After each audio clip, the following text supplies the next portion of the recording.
Bien. Mm, A continuación, para dar inicio a la exposición, quisiera presentar a la expositora que impartirá la sesión de hoy. Su nombre es Verónica Ríos, psicóloga clínica con posgrados en sexología clínica y terapia cognitivo-conductual, psicóloga clínica de la Universidad del Salvador. Actualmente se desempeña como docente de posgrados, es autora de libros especializados y creadora del equipo SEXEA. Su trayectoria, se centra en la clínica infanto-juvenil, la psicoterapia para personas con trastornos del espectro autista y la educación sexual integral, presentando investigaciones en congresos internacionales y brindando capacitaciones. Así que le damos el paso a Verónica para que inicie con la presentación. Muchas gracias, Juan Ignacio. Bueno, bienvenidos y bienvenidas. Es un placer estar acá con ustedes. Eh, Vamos a ver un montón de cosas hoy, así que vamos a aprovechar este momento que compartimos, ¿sí? Voy a pasar a poner el PowerPoint. A ver, un segundito por acá. Estamos acá. Muy bien. Ahora sí. Ahí estamos. Bueno, como les comentaba Juan Ignacio, soy psicóloga y sexóloga. Ahí les voy a dejar mis redes, que es sexualidad.inclusive, que básicamente, digamos, mi foco está puesto en la sexualidad y puntualmente en la educación sexual. Hoy en la clínica atiendo a personas adolescentes y adultas. Si bien arranqué como infanto, este es mi público más frecuente. Em, hay uno de mis libros que habla bastante sobre la temática actual, tiene que ver con sexualidades y autismos, ¿sí? Que va a atravesar bastante de las cosas que vamos a ver hoy, por eso se los menciono. Bueno. ¿Cuál es la clave para la clínica, para la consulta? Creo que con relación a la clínica es muy importante que la persona se sienta recibida, bienvenida. Y cuando vamos a hablar de algo tan importante como de la intimidad, hay que generar un encuadre de mucha confianza, de comprensión, y para eso eh, ir de a poco, observando, escuchando, em, y quizás en la interpretación de lo que vamos escuchando, repreguntando a ver si es eso lo que la persona o las personas que vienen a la consulta quieren decir o quieren comunicar, ¿no? Ya vamos a hablar luego de la comunicación como un aspecto central. Esto que menciono acá, del enfoque práctico y respetuoso de la neurodiversidad, tiene una larga historia, ¿no? Porque por un lado está el cambio de paradigma del modelo médico al modelo social, ¿sí? Va muy de la mano con lo que viene a explicar Singer, Walter, Milton. Bueno, pues va a ser algunos de los papers, algunos de los autores de los que vamos a mencionar. Podríamos mencionar a muchos otros, pero bueno, buscan un poco aceptar que no existen cerebros correctos, viene a proponer esto, ¿no? Bueno, del modelo médico hablamos anteriormente de un déficit y había algo que corregir, y en el modelo social ya el enfoque está puesto justamente en que la barrera está puesta en el entorno. Entonces, muy de la mano, digamos, a todos los conceptos que vienen a hablar de la neurodiversidad, es esto, ¿no? Que no hay una norma, que no hay una norma correcta. Y en este caso, que no hay un cerebro más válido que el otro, ¿no? Porque finalmente tiene que ver con validar, ¿sí? Y valorar la perspectiva más amplia con relación a la diversidad que somos, ¿sí? Entonces viene también a hablar justamente de que este constructo de este cerebro eh, normal, digamos, de la norma, tiene que ver con un constructo social y cultural. Por eso traigo el modelo médico y social, porque viene muy de la mano con esto. Y podríamos hablar también a lo largo de la historia cómo ha cambiado el concepto de discapacidad. Por ejemplo, traer el de diversidad funcional del Foro de la Vida Independiente de España con Javier Romanach y Lobato, Manuel Lobato, ¿sí? Para ampliar un poco todos estos conceptos. Bueno, pero ¿qué son, no, las parejas neurodivergentes? Estamos hablando de condiciones y de formas de procesar el mundo, ¿sí?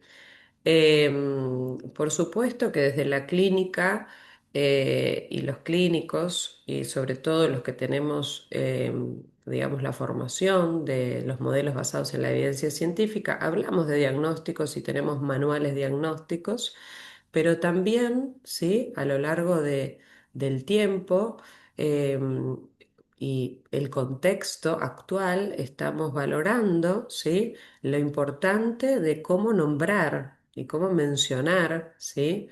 Eh, Esto para que a la persona, el protagonista y la protagonista, le sea cómodo y sobre todo lo sienta identitario, porque estas cuestiones, tanto de la sexualidad como nuestra condición, como cualquiera de nuestras condiciones, termina siendo lo que somos. Entonces, en este concepto, ¿sí?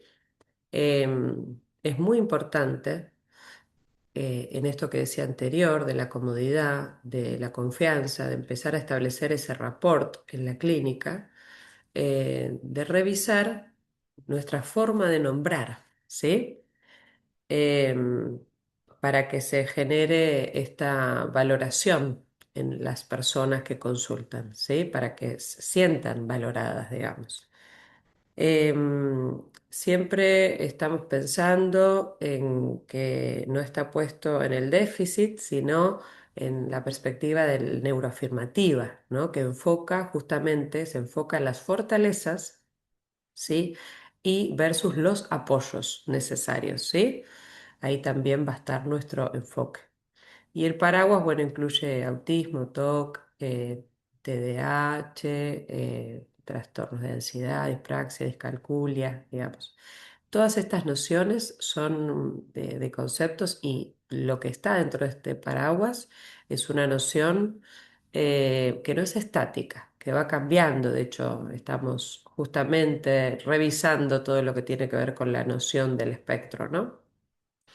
Y incluye a este paraguas un poco esta noción, particularmente. Muy bien. Como les decía anteriormente, uno de los temas es la comunicación, ¿sí? Y para eso, en la interacción social entre las parejas, vamos a tener en cuenta el impacto que tiene en el vínculo este aspecto, ¿sí?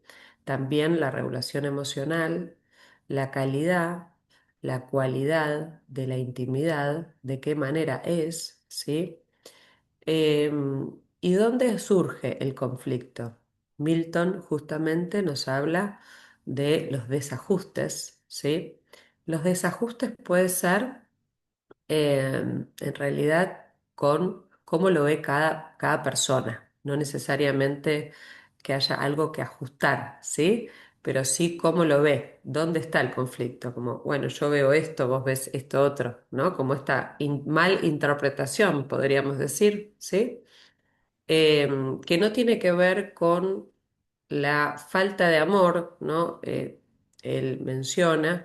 En este caso, me parece que podríamos agregar que el amor o el afecto, ¿sí? Puede tener también, digamos, puede estar afectado, vamos a decir, por algún conflicto, por supuesto, pero no es lo que se está poniendo en debate cuando una pareja quizás consulta, ¿sí? Sino quizás algunas de estas diferencias que se les están, por las que están atravesando. Bueno, de hecho, justamente en el libro que escribí en conjunto con varios colegas, Sexualidades y Autismos, que aparece acá, pudimos observar, y cada uno de los capítulos se basa en eso, porque nos hacíamos la pregunta de cómo vive la sexualidad de las personas autistas, en particular, tiene que ver con el autismo. Em, y una de las áreas, ¿sí?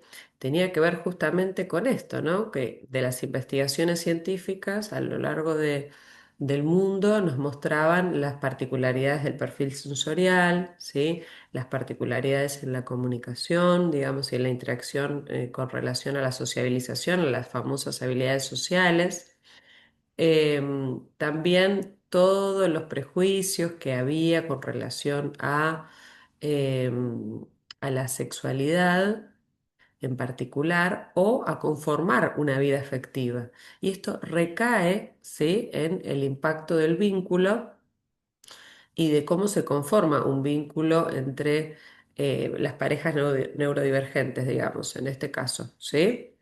Para eso voy a buscarles un video, a ver si puedo bajar para un segundito que les quería compartir con relación a la comunicación, ¿sí? Un segundito ahí, ahí va. Damian Milton ¿Se postuló la escucha bien? teoría de la doble empatía, pero para resumir en este vídeo te Bien. contaré que Milton, que es investigador autista, contrariaba la clásica creencia de que los autistas no tenemos teoría de la mente y por tanto no podemos adivinar o anticipar las acciones y deseos del otro. Con sus estudios demostraba que sí que tenemos problemas de inferencia en la comunicación con neurotípicos, pero no se observaban problemas cuando hablamos entre personas autistas. Por tanto, su teoría de la doble empatía expone que neurodivergentes y neurotípicos usamos códigos comunicativos diferentes y a menudo podemos malinterpretarnos. Simplificando mucho, es similar a si habláramos idiomas distintos. Esto de que en realidad no tenemos problemas. Bueno, esto desde la perspectiva de Milton con relación a la comunicación, ¿sí? Em, muy bien. Entonces, en la evaluación inicial.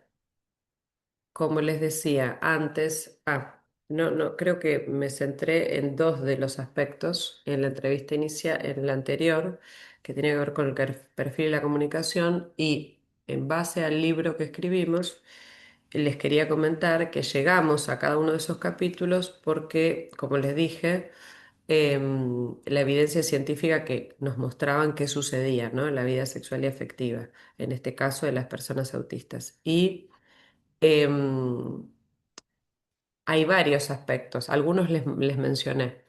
Algunos de los que les mencioné coinciden y son coincidentes con algunos de los que es necesario observar, ¿sí?, en la entrevista inicial, ¿sí? Les voy a mencionar los que aparecen en el libro y vamos a ir hasta acá, porque me parece que puede ser un aporte, ¿sí? En el libro aparece primero, por supuesto, el primer capítulo tiene que ver con primero las personas, entonces habla una persona autista y cuenta sobre sus experiencias y su mirada hacia esa temática. Esto es fundamental. Em, esta práctica centrada en la persona. Después el otro aspecto es conducta, que lo vamos a ver acá también. Dijimos perfil sensorial, hablamos de habilidades sociales, educación sexual, ¿sí?, que es otro de los aspectos, apoyos, ¿sí?, que no está acá, pero vamos a hablar y ya hemos mencionado los apoyos, pero como vamos a ir ampliando un poco más, entornos, ¿sí?, cómo favorecer los entornos, ahí estamos, acá estamos hablando de contextos, por las similitudes y por la importancia de toda esta evaluación se los comparto, ¿sí? Y después, por supuesto, en el contexto, tener en cuenta cuáles son los intercambios significativos, digamos, las personas significativas en ese entorno. En este caso, en particular, vamos a evaluarlo en estas dos personas quizás que consultan en esta pareja, ¿sí? Muy bien. Entonces, ahí puse un cartel de por favor maneje con cuidado frágil, gracias, a propósito de esto que les decía, de que la intimidad es muy frágil y sería como si yo tuviese en esta mano unas migajas, ¿no? Para que se acerque un pájaro, digamos, y venga a comer a mi mano y yo hago un movimiento muy brusco y de repente este pájaro se vaya. De esa manera es frágil la intimidad y lo que vienen a comentar acá, lo que vienen a la consulta a comentar, ¿no? Por otro lado, también es importante en la interpretación, más allá de la lectura teórica, y esto se los digo por experiencia, por ejemplo, en la consulta sexológica me ha pasado de que una persona neurodivergente, desde la evaluación clásica, ¿no? De la sexología clínica, parecería ser un problema de una disfunción sexual y en la lectura, ¿sí? De la observación clínica, de detenernos una y otra vez con esa persona, en realidad tenía más que ver con, no con con esta disfunción sexual, más allá de que la hubiese, sino la pregunta venía más de, bueno, si esta sexualidad que traigo, por ejemplo, y de esta forma que la practico es correcta. Entonces, esto está muy presente en las consultas. Y es muy distinto el abordaje si lo leemos como una, en este caso, disfunción sexual, que en el caso, ¿no? De que lo que necesite esa persona es decir, bueno, esta es tu forma de vivir la sexualidad y está todo bien con eso mientras que a vos te haga bien y con la persona con la que estás comparta, digamos, ese acuerdo. Termina siendo un acuerdo con relación a la intimidad, ¿verdad? Bueno, perfecto. Entonces, vamos a observar, en este caso, vamos a escuchar lo que trae cada consultante, ¿sí? ¿Cuál es su estilo de comunicación? ¿Sí? ¿Cuál es su forma de comunicación? Sobre todo, ¿cuál es su forma de comunicación?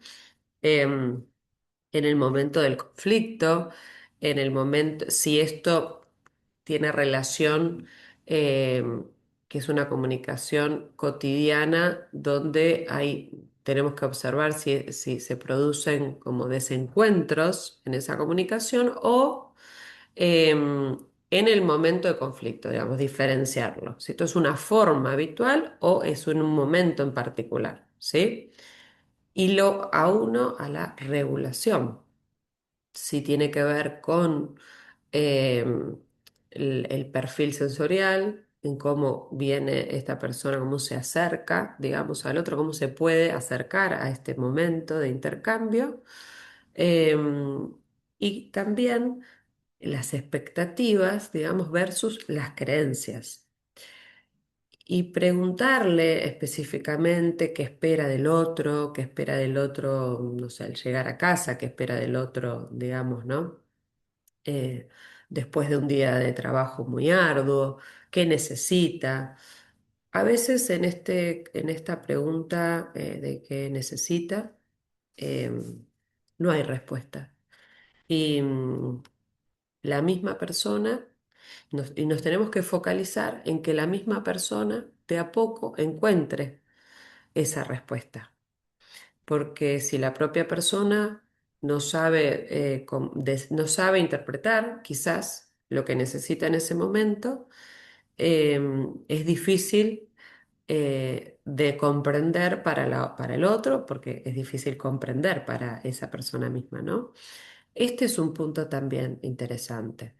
Por supuesto, con relación al entorno, porque es un contexto amable, no lo es, y educar y adaptar en ese caso al entorno, ¿sí?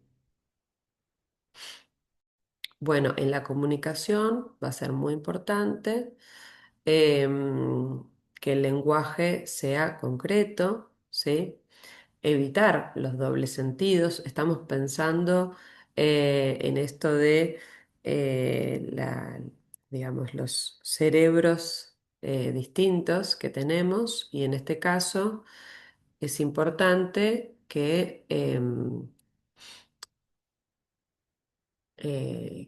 bueno, cada persona aparte, digamos, va a venir con su historia afectiva, con su historia sexual, ¿sí? Y sus propias interpretaciones. Em, Siempre las personas, digamos, tenemos un enriquecimiento en la diversidad amplio. Entonces, en la comunicación va a ser muy importante que nos detengamos, ¿sí? Y chequemos que va comprendiendo cada uno del otro y cuáles son las cosas que les produce distancia, pero ni más ni menos, y volvemos acá a pensar en la calidad de vida, de que ser diferente y no adaptarse a ninguna norma, que esto tiene que ver también con la forma de entender la comunicación propia de cada uno, no necesariamente con algo que haya que cambiar, sino con qué puente que podemos generar para que estas dos personas puedan comprenderse y acercarse, ¿sí? Bueno, en este punto me parece que es muy importante varios aspectos en la regulación emocional, porque en las diversas condiciones puede suceder, ¿no? Que, digamos, venga, no sé, una persona que necesite y tenga como la necesidad de conversar y conversar, digamos, le aparezca como la necesidad de hablar sobre un tema y la otra cualidad de la otra persona, evitar en ese momento, ¿no? La conversación por su propia regulación emocional. Eh, entonces, este punto en particular, ¿sí? Hay que ir buscando y aunar estrategias donde de alguna forma podamos, se puedan conformar, digamos, eh, ambas personas, ¿sí? En este caso, quizás el punto de la regulación es que cada uno trate de poder estar con esa emoción, como bajarle un poco la intensidad, ¿sí? Y buscar qué estrategia, ¿sí? Quizás la estrategia sea, no sé, para la persona que hable, que necesita decir, digamos, no sé, escribirlo y la persona que evita se retire, podría ser una estrategia como esta, como cualquier otra, digamos, hay muchas estrategias que podríamos pensar y quizás la que se retira después recibe, ¿no? Como que en este pacto recibe eso que la persona escribió, entendiendo también que si fue en un momento de descarga emocional, simplemente es desde esa descarga. Quizás a la persona que lo escribió en la descarga se le pide, ¿sí? Que cuando se encuentre con la persona que necesitó evitar, quizás un perfil más TDAH, ¿sí? Estamos como que en ese ejemplo. em, bueno, se le pide que lo vuelva a escribir. También para que esto pueda ser constructivo y ver desde dónde, cómo cambia, si es que cambia esto que quiso manifestar, ¿sí? En un momento y en otro, ¿sí? Si es el mismo mensaje. O si cambia simplemente por el hecho de que cambió la emoción, la forma de expresarlo, ¿sí? Bueno, el perfil sensorial es un aspecto también muy interesante, ¿sí? Porque ahí, en este caso, esperen un segundito que tenía acá algo del perfil que les quería compartir. Mm, espérenme, tic, acá. Em, ahí va. Y me parece interesante desde este aspecto donde, bueno, primero es entender qué perfil sensorial tiene cada uno, viste que hay no sé, por ejemplo, vamos a poner este ejemplo. Hay personas que necesitan eh, como más que un impacto, un tacto fuerte, ¿no? Sentir, como para sentir, para encontrar esa sensación que están buscando. Más fuerte. Hay otras personas que para ellas esto como que estoy haciendo en este momento, apretar la mano, quizás es demasiado, ¿sí? Entonces, bueno, eso primero, entender qué perfil tiene cada uno, ¿sí? Cada uno de los consultantes, de las consultantes, ¿sí? Con relación a la estimulación, es un ejemplo, ¿sí? Qué estimulación necesita y qué hace a través de esa necesidad, pero es un poquito más amplio. A ver, varias cosas. Por eso las anoté acá para comentarles. Primero, en este modelo, estos autores nos hablan de diferentes aspectos. Primero, qué tipo de umbral neurológico, ¿no? ¿Qué estimulación necesita el sistema nervioso para centrarse? Bajo, que sería se activa fácilmente; alto, necesita mucha estimulación, ¿sí? Después aparecen las estrategias de regulación, ¿no? em, Activa, intenta cambiar algo de la experiencia, o pasiva, digamos, no, trata de no cambiar nada de lo que sucede. El bajo registro, no es el típico, no me doy cuenta, ¿sí? En la clínica no me di cuenta que estabas mal la lectura, ¿no? Que no es desinterés, tiene que ver quizás con este umbral, ¿sí? Y la baja búsqueda, ¿ok? Con un umbral alto y la baja búsqueda. Entonces, en la búsqueda sensorial puede ser necesito más, ¿sí? Y en este caso interrumpe, habla mucho, toca constantemente, ¿sí? Y la pareja quizás puede invadir como sin registrar lo que le pasa al otro, ¿sí? Entonces, en el otro punto dice, bueno, todo lo que me impacta, lo que el otro detecta, ¿sí? eh, la característica se irrita, o la discusión son reactivos a esto que les está sucediendo, pero todo esto de lo que estamos hablando tiene que ver con lo que le pasa desde lo sensorial, ¿no? Por eso, en este caso, la lectura va a tener que ver con tratar de evitar el contacto quizás desde la clínica, ¿no? Sugerir o retirar las discusiones o la necesidad de poner una estructura en eso que está pasando, ¿sí?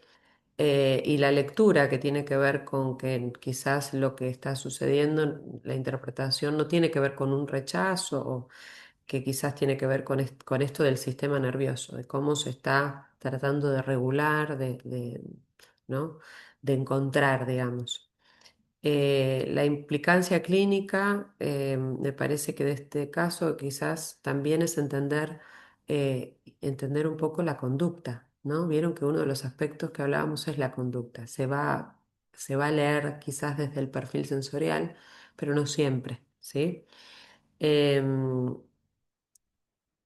Muy bien, justamente veníamos a la conducta ahora, ¿sí? Bueno, sabemos que desde varios modelos, en todas estas teorías de la neurodiversidad, neurodivergencia, mejor dicho, la conducta va a cumplir una función muy específica, ¿sí? Y muchas veces lo que sucede es que solo observamos, digamos, lo que esa conducta provoca o cómo impacta, ¿no? Su impacto. Em, pero al analizar la conducta y al entender un poco más su función, la función que cumple, quizás lo que podemos ver es lo que hay debajo, ¿no? Y comprender si, por ejemplo, tiene que ver con una situación de regulación emocional, una situación que tiene que ver con el perfil sensorial, sí que son, o algo con la comunicación, ¿no? ¿A qué responde esa función? Em, este punto me parece que es algo importante, ¿no? Em, y en este caso, quizás, a ver, varias cosas, ¿no? Si tiene que ver con el perfil sensorial, quizás entender que a alguna persona lo puedo regular un abrazo y a otra no, y qué hacer en este caso, ¿no? Si busca, si la otra persona busca, digamos, regularse de esa manera. Eh, Esto me parece que como todo, sí, en base a este aspecto, vamos a tener que ampliar, ¿sí? Nuestra mirada porque estamos hablando de dos personas, ¿sí? Y revisar cada uno de estos aspectos va a tener que ver con el tejido y la creatividad para intervenir, ¿sí? En la lectura de alguna situación que puede ser conflictiva. Y también ver, en este caso, cuáles son los recursos, ¿sí? Y las posibilidades de resolver estos conflictos, ¿sí? ¿Qué es lo que están usando? Si están en un círculo vicioso, digamos, en un formato en el que no pueden salir y es repetitivo, ¿no? En esto de que, bueno, que sí, justamente esto estaría dificultando y obstaculizando, digamos, quizás la comprensión y la lectura, ¿no? La lectura de la interpretación que se pueda llegar a generar porque quizás vaya a ser desde algún aspecto de los anteriores vistos, ¿no? Con relación a lo emocional o el perfil sensorial, a la comunicación, a los que venimos mencionando, ¿sí? Bueno, muy bien. Estábamos hablando de justamente de los circuitos, ¿no? En este caso, en los círculos de conflicto, em, es muy importante, la verdad, que tratar de ver la forma de hacer una pausa. Em, a veces parece algo idílico la pausa, pero y quizás no sea una pausa como me parece que el trabajo del terapeuta muchas veces es centrarse en lo posible y no ir como modificando lo esperable, quizás, ¿no? Desde lo clínico, como lo esperable, porque tenemos que ir a los tiempos que los consultantes o las consultantes proponen. Eh, por eso digo que, bueno, dentro de lo posible, ¿sí? Puede ser tratar de ver, bueno, si tenemos una noción anticipatoria de una situación de conflicto que se esté dando, donde en este caso se pueda anticipar algo de esto y se pueda trabajar idealmente desde esta anticipación, ¿no? Digo idealmente porque primero tenemos que llegar a ver cómo está construido el conflicto y a veces es engorroso llegar a entender cómo se formó todo esto, digamos, ¿no? De dónde empieza. Una vez detectado, quizás si la pareja, digamos, lo tiene claro, o si se va construyendo alguna claridad sobre esto, lo ideal es trabajar en la anticipación y si no, en el conflicto, en la pausa. Em, a ver, en este caso, tratar de que no escale, no se generen en los desajustes, malinterpretaciones o situaciones de desregulaciones propias de cualquiera de los integrantes. Y para eso, quizás en el momento de pausa se puede hacer, tras el conflicto, algunos acuerdos previos, ¿sí? Si esto sucede y hay un circuito que se viene dando, bueno, vamos a probar con esto y esto. En esta calidad, las estrategias, me parece que la experiencia no se... a mí me gusta decir que, bueno, vamos a probar como si esto fuese un juego o vamos a probar como si es como en un laboratorio, ¿no? Porque lo que le funciona a cada uno puede ser muy particular y por eso uso esto de la creatividad con relación a las estrategias, ¿no? Em, y sobre todo que sea personalizado, que sea propia. ¿A qué quiero decir con esto? Que bueno, que si en el acuerdo esa persona dice, eh, no sé, necesito que en el momento no me hable, ¿sí? Y la otra persona dice, yo se pone en su, digamos, muy en su necesidad y dice, yo necesito hablar. Em, y no puede parar de hablar. Entonces la pausa quizás va a ser, bueno, ni que no te hable ni hablar. ¿Qué les parece si la pausa es em, estar en el mismo espacio? Para eso volvemos a la conducta. ¿Cómo regulo eso que necesito hacer? Y quizás es el mismo espacio. Bueno, ¿qué te parece si vos, a ver, probemos? Vos te pones los canceladores de sonido y vos mandás un audio.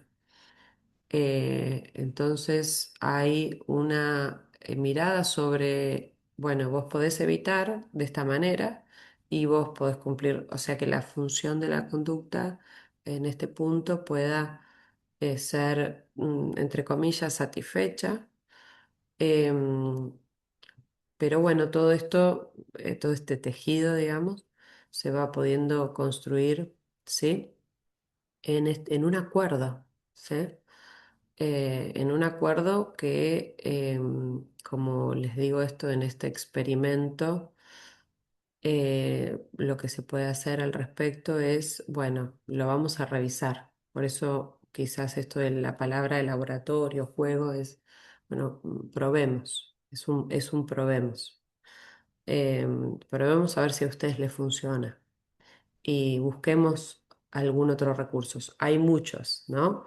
Pero vamos a tratar de ajustarlo a lo que ustedes necesiten. Ese sería un poco, en este caso, ¿no? El acercamiento. Bien, bueno, y llegamos justamente hablando de la mano, digamos, a los acuerdos, ¿sí? Esto me parece que en los acuerdos podríamos detenernos realmente em, en varios aspectos, porque por un lado em, es necesario, digamos, que todo, que podamos hacer como si fuese una traducción de todo lo que queda por debajo, implícito que se está dando, empecemos a escribirlo de alguna manera, ¿no? Entonces, de a poco, ¿sí? Vamos a empezar a traducir lo que sucede. Traducir no me gusta, nombrar, eso quería decir, nombrar. Nombrar lo que sucede. Eso se trata de hacer visible. En el hacer visible, después la propuesta va a ser observar esto que sucede, cómo se siente cada uno, digamos, ¿no? Detenernos. Me parece que el acuerdo es necesario para detenerse en todas las facetas, ¿no? En esto, la terapia cognitiva propone tareas específicas, ¿sí? Tareas específicas para esta construcción. Entonces, es como una especie de contrato, ¿sí? Entonces, quizás lo interesante es, bueno, em, puede ser la observación de qué observas de que vos mismo haces y qué observas de la otra persona y hacer un intercambio de que la otra persona lo lea y que vea qué ve esa persona de eso que, qué opina, digamos, ¿no? De esto que escribió y cómo lo ve, ¿sí? Em, y si algo le sorprende, digamos, y qué le pasa con relación a esto, ¿no? Si algo le sorprende, si algo lo enoja. em, Dentro de lo implícito hay un montón de aspectos, digamos, que se van estableciendo y al no nombrarlos a veces se naturalizan y quizás son como me gusta decirle como anclajes que incomodan, ¿no? Em, y se hacen invisibles, entonces esto es lo que estamos construyendo, como ponerlo todo sobre la mesa, ¿sí? Y en el ponerlo sobre la mesa, ver cómo se siente cada uno con esto que se observó, con esto que se dijo, se empiezan a establecer las reglas. Bueno, para estar bien, para generar bienestar en este intercambio, sea como fuera, digamos, esa pareja, con las reglas propias que ellos mismos quieran establecer o ellas mismas. Em, bueno, entonces empezar a decir, bueno, vos, ¿qué te parece que sí o sí, digamos, para que vos sientas bienestar con el otro, debería suceder? ¿Cuáles son tus innegociables, digamos, ¿no? Y esto de reducir la ambigüedad, bueno, justamente va a tener que ver con esto, ¿no? Con que quede, digamos, todo un aspecto concreto, digamos, de este acuerdo. En esta foto que estáis mostrando acá, justamente dice, bueno, pedirse siempre disculpas, acostarse, que no acostarse enojados. Esto es una foto, simplemente. Em, y en esto sí me parece que es importante que este acuerdo sea un acuerdo elaborado con detenimiento, ¿sí? Que las personas puedan tener la posibilidad de registrarse, de escuchar a la otra persona, de entender lo que quiso decir, de entender lo que le sucede, de entender cómo le sucede su mirada, su propia mirada de la situación y lo que necesita, ¿no? Cómo se siente con determinados aspectos de la otra persona. Por eso está acá, si bien el acuerdo se va trazando a lo largo de cualquiera de los otros aspectos que vinimos hablando, ¿no? Em, bueno, es como poner ya, transcribir o reescribir algunas de estos aspectos, ¿sí?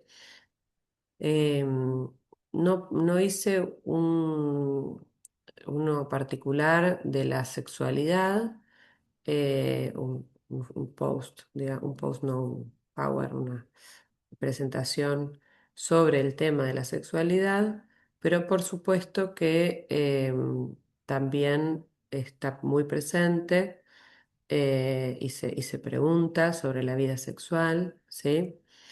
Y también, digamos, me parece que en la entrevista, en el observar, vemos qué lugar ocupa dentro de la consulta, más allá de que es importantísimo, digamos, como en la consulta de cualquier persona, tener en cuenta la vida sexual, qué lugar está ocupando en ese momento, ¿no? Porque tenemos que pensar desde el inicio qué priorizamos, porque las personas en particular vienen por algo en particular, más allá de lo que nosotros querramos comentar o nos parezca, ¿no?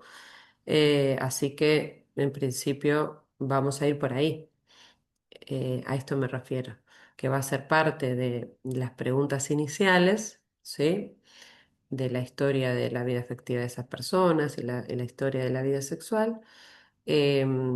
Y en este caso, en el momento del acuerdo, la intimidad o si es si tiene que ver con el motivo de consulta, quizás se establezca algo específico. Quizás no haga falta porque en ese punto está todo bien y ya haya algo que esté funcionando, digamos. Generalmente, cuando una pareja viene a consultar, tiene que ver con algo que necesite puntualmente revisar, ¿no? A esto me refiero, a que, por supuesto, lo vamos a tener presente, pero no necesariamente va a ser parte del acuerdo, ¿sí? Parte del acuerdo va a tener que ver con esto, con que lo necesario para sentirse, bueno, bien. Bueno, muy bien. Ah, dije que no lo puse y lo puse. Genial, ando bárbaro. Bueno, lo puse, entonces acá estaba. Tenía que estar, ¿no? Claro, tenía que estar. Eh, y en este caso no tiene que ver con el acuerdo, pero sí tiene que ver con muchos de los aspectos que hablábamos antes. El perfil sensorial va a ser muy importante en la vida sexual. De hecho, en esta investigación, yo me parece que les dije cada una de las áreas del libro tenía que ver con lo que observamos en investigaciones con relación a la vida sexual. Y esto partía de una investigación que hicimos con colegas de distintas disciplinas, ¿sí? Y la investigación nos mostraba las peculiaridades en el perfil sensorial, cómo impactaban en la interacción con el otro, en el momento de las prácticas sexuales o de la intimidad, ¿no? Bueno, por eso un poco viene a referencia de esto. Con relación al diferente deseo, me parece importante aclarar que en las personas neurodivergentes también observamos en los papers científicos que no hay un problema de deseo, ¿sí? Sexual, sí puede haber diferencias en el deseo.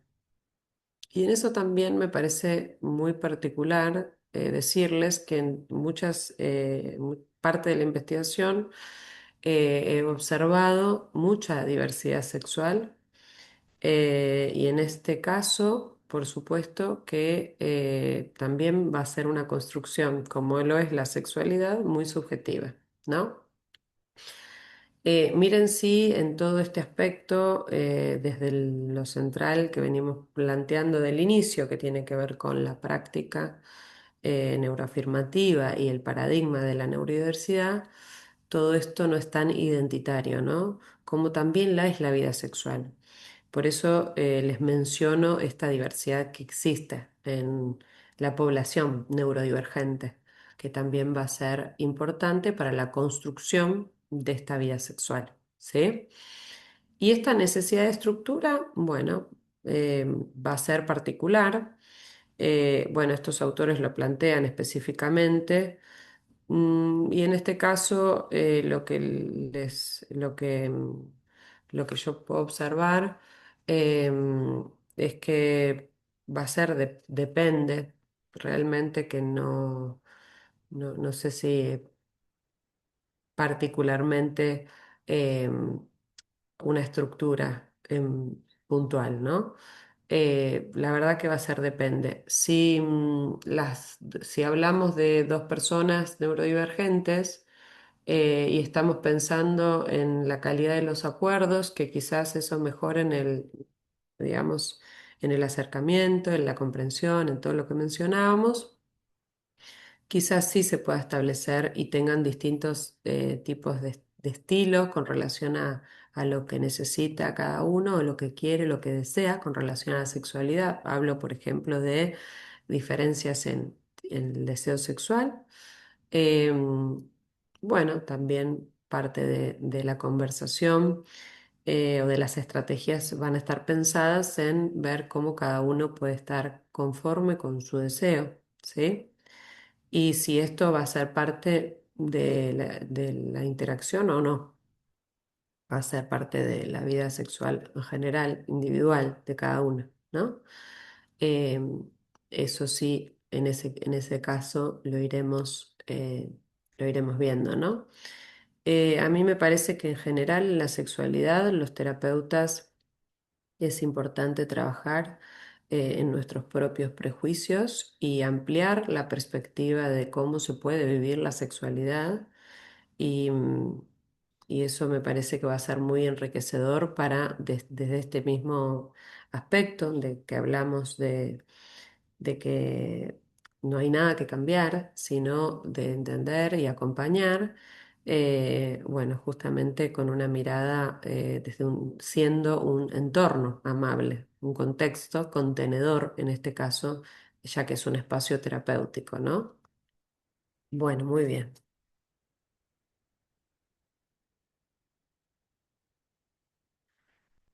Bueno, entonces, si bien venimos hablando desde el inicio del rol profesional y ahora mencionado desde el aspecto de los prejuicios, Estos aspectos me parecen que son centrales. Por supuesto que las diferencias, no nuestras, las personas somos diferencias, pero esas diferencias que nos distancian por no poder entendernos, eh, a eso apunta, en poder traducirlas. Reducir la culpa, a mí me gusta mucho la palabra de la responsabilidad. La culpa, muchas veces el otro actúa para no sentir que el otro no siente, viste, como todos estos embrollos que se pueden armar entre los intercambios entre las personas, y entre dos personas entender que, bueno, que hay responsabilidades compartidas, que más allá de cómo sucedan los hechos, bueno, puede tener más responsabilidad una parte que la otra, por supuesto. Em, pero en la comprensión de lo que nos pasa, de ver la regulación, de ver el perfil, de entender la conducta, los estilos de cada uno, sus historias, digamos, porque cada persona viene con su historia particular, afectiva y sexual. Tratar de, bueno, ver la responsabilidad sobre lo que hoy acontece, en el presente, y entenderlas desde ese lugar. Y que todo esto sea desde un lugar mm, con mucha humildad.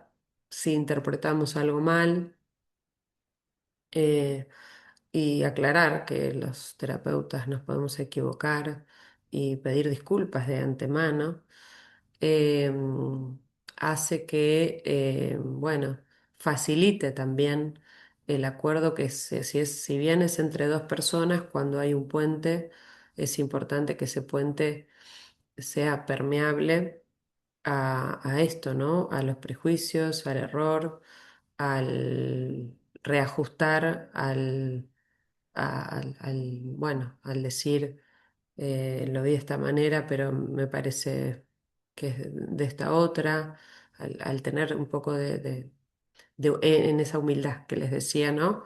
Si algo de esto que traen no estaba observado de la manera que se venían a plantear, ¿no? A esto me refiero. Bueno, muy bien. Y ya para dar finalización a este encuentro, me parece muy importante estas palabras de Milton, que dice las parejas neurodivergentes no fallan por falta de amor, sino por las diferencias no traducidas, muy de la teoría de la doble empatía, ¿no? Pero bueno, me parece muy importante eh, poner el foco, ¿no? Primero, en que, bueno, que no tiene que ver con fallas.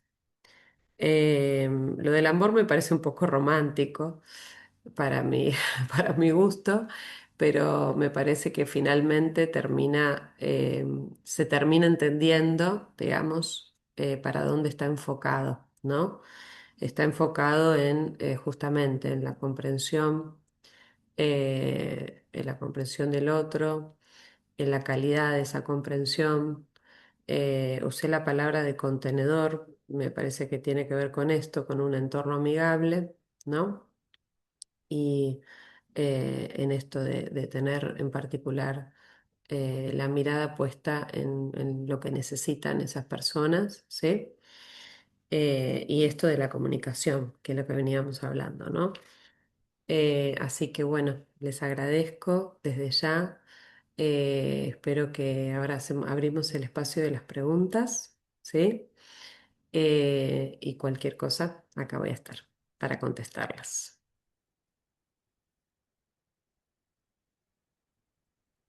Voy a dejar de compartir, así abrimos ese espacio. Bueno, Verónica, te agradezco mucho la presentación de hoy. Yo sé que la gente en sus casas va a poder ver esto y, bueno, sacar muchas cosas en limpio, porque obviamente esto es solo una pincelada de lo que se va a ver luego en el programa, así que de verdad te agradecemos mucho, mucho, mucho, mucho tu tiempo y, bueno, tu paciencia, obviamente. Gracias, Así un que, bueno, placer. como no vamos a poder tener un espacio de preguntas, esto lo vamos a dejar hasta aquí. Así que muchísimas gracias. Ah, ok. Sí, Bueno. porque bueno, es evidentemente. Así que eso. Bueno, muy bien. Ok, entonces cualquier cosa, si queda alguna pregunta, de todas formas podemos contactarnos y así podemos responder esas preguntas que queden, ¿sí? Por fuera. Súper. Muchas Muy gracias, bien. Verónica. Gracias Que a vos estés muy también. bien. Nos vemos, que estén Nos todos muy vemos. bien. Hasta luego. Chao, Chao, chao. chao.